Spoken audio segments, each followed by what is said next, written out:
이 사람들은 왜 매일 아침 일찍 일어나 익숙하지도 않은 글자를 배우러 올까요?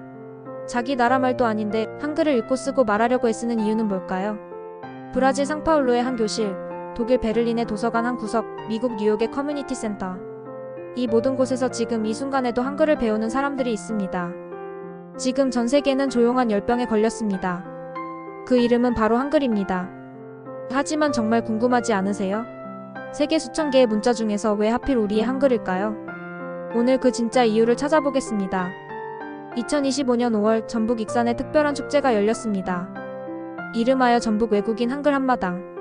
200명이 넘는 외국인들이 모여 자신이 배운 한국어로 말하기 대회에 참가하고 붓글씨와 캘리그라피로 한글을 표현하며 진짜 말의 축제를 열었습니다. 그런데 더 놀라운 건 이들이 단순히 한국어 실력을 뽐내러 온 게 아니라는 거예요. 베트남에서 온 한 참가자는 이렇게 말했습니다. 한글을 배우면서 제 마음도 함께 자랐어요. 이제 한국어로 꿈도 꿔요. 그리고 같은 해 미국 애리조나주 투손에서도 TOPIK 한국어 능력 시험이 처음 열렸습니다.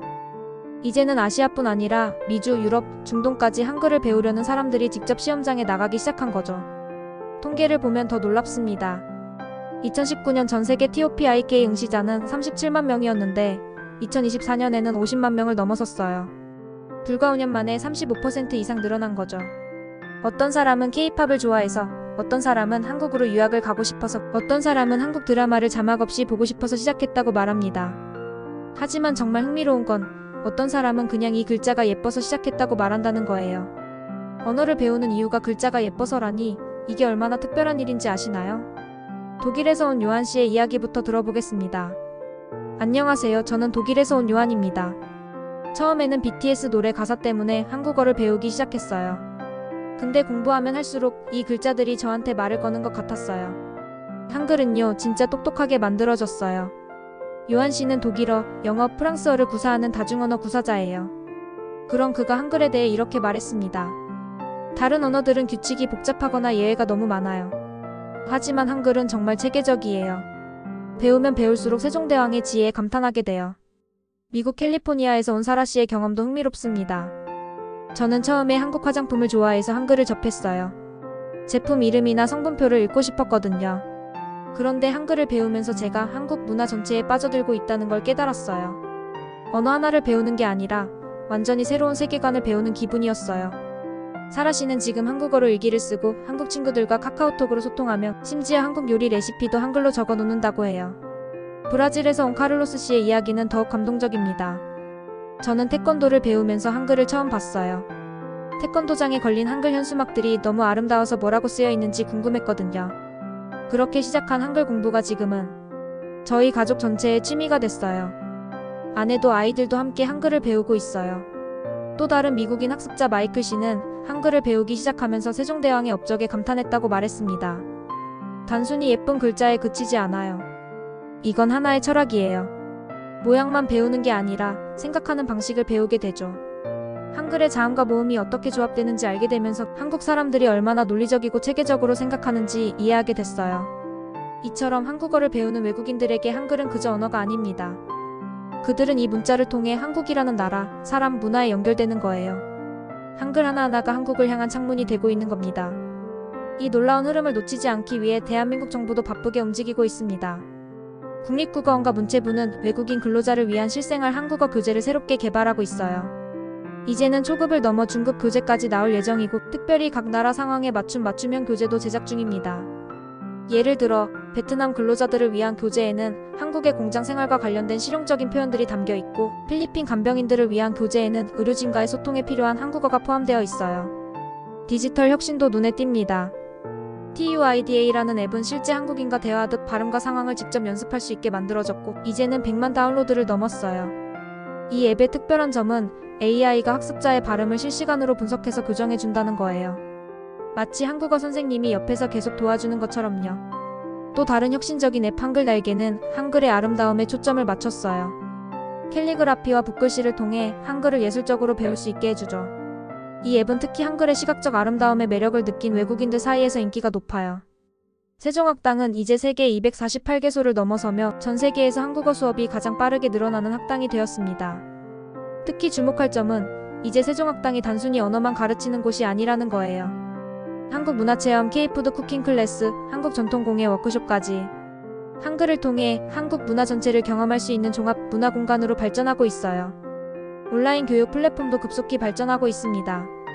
K무크 KMOC 한국어 강의는 전 세계 50만 명이 수강했고 유튜브의 한국어 교육 채널들은 수백만 구독자를 보유하고 있어요. 이건 단순한 유행이 아닙니다. 한국어는 이제 세계인이 배우는 언어가 되었고 한글은 세계인이 만지는 문자가 되었어요. 그리고 이 변화는 이제 막 시작일 뿐입니다.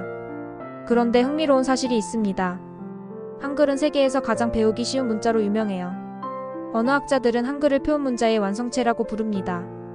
글자의 모양이 발음 기관의 모습을 본떠 만들어졌고 자음과 모음의 조합 규칙이 매우 체계적이어서 외국인들도 비교적 쉽게 읽고 쓸 수 있거든요. 실제로 많은 외국인 학습자들이 이렇게 말해요. 한글은 잊으면 읽을 수 있어요. 하지만 바로 여기서 반전이 시작됩니다. 하지만 진짜는 그때부터예요. 한국어의 진짜 깊이는 문자를 익힌 다음부터 시작됩니다. 왜냐하면 한국어는 높임말과 감정 표현, 그리고 상황에 따라 완전히 달라지는 언어이기 때문이에요. 사랑해요, 사랑합니다. 사랑의 이 세 문장 겉보기엔 같은 의미지만 뉘앙스는 완전히 다르잖아요. 첫 번째는 정중하면서도 친근하고 두 번째는 격식 있고 공손하며 세 번째는 친밀하고 직접적이에요. 캐나다에서 온 한 학습자는 이렇게 표현했어요. 한국어는 감정의 온도계 같아요. 같은 말도 어떻게 하느냐에 따라 따뜻할 수도 차갑게 느껴질 수도 있거든요. 이런 섬세함이 처음엔 어려웠지만 지금은 이게 한국어의 가장 매력적인 부분이라고 생각해요. 또 다른 외국인 학습자는 이런 흥미로운 경험담을 들려줬어요. 저는 한글을 배우면서 제가 표현하지 못했던 감정들을 발견했어요. 영어로는 설명하기 어려운 미묘한 감정들이 한국어에는 딱 맞는 표현이 있더라고요. 예를 들어 설렘, 애틋함, 그리움 같은 단어들요. 이런 이유로 많은 외국인들이 한국어를 감정의 언어라고 부르기 시작했어요. 단순히 의사소통의 도구가 아니라 마음을 더 섬세하게 표현할 수 있는 새로운 방법으로 받아들이고 있는 거죠. 지금까지 전 세계 사람들이 한글을 배우는 이야기를 들어봤는데요. 공통점을 발견했나요? 그들 모두 한글을 통해 한국이라는 나라와 한국 사람을 이해하게 되었다는 거예요. 언어를 배우는 게 아니라 사람을 배우고 있었던 거죠. 한 독일인 한국어 학습자가 이런 인상적인 말을 했어요. 한국어를 배우면서 한국 사람들이 얼마나 정이 많은지, 가족을 얼마나 소중히 여기는지, 그리고 예의를 얼마나 중요하게 생각하는지 알게 됐어요. 언어 속에 그 나라 사람들의 마음이 담겨 있다는 걸 처음 깨달았어요. 실제로 한국어에는 다른 언어에서 찾기 어려운 표현들이 많아요. 정한, 눈치채면 같은 단어들은 번역이 어려운 대신 한국 문화의 깊은 의미를 담고 있죠. 그래서 어떤 외국인은 이렇게 말합니다. 한글은 나에게 두 번째 감정의 언어예요. 내가 모국어로 표현하지 못한 걸 이 언어로 말할 수 있을 때도 있거든요. 특히 사람과 사람 사이의 미묘한 감정들을요. 이제 여러분에게 묻고 싶어요. 우리에게 너무 익숙한 이 한글, 혹시 너무 당연해서 그 소중함을 잊고 살았던 건 아닌가요? 전 세계 수많은 사람들이 이 언어를 배우고 싶어하고 이 문자를 알고 싶어하고 이 나라를 담고 싶어하는데 정작 우리는 그 가치에 감탄해본 적이 있었을까요? 어쩌면 한글은 우리가 다시 자랑스러워해야 할 가장 아름다운 유산인지도 모릅니다. 세종대왕이 백성을 위해 만든 이 글자가 이제는 전 세계 사람들을 하나로 연결하는 다리가 되고 있으니까요. 오늘 영상 끝까지 시청해주셔서 정말 감사합니다.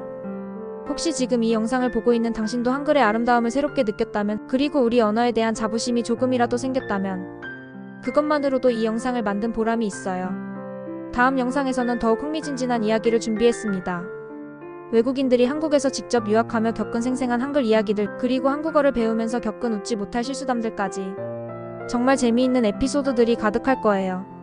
좋아요와 구독 그리고 알림 설정 잊지 마세요. 그리고 여러분의 한글에 대한 생각, 혹시 외국인 친구가 한국어를 배우고 있다는 경험담이 있다면 댓글로도 꼭 들려주세요. 여러분의 이야기 하나하나가 다음 영상의 소중한 재료가 될 수 있어요. 그럼 다음 영상에서 또 만나요.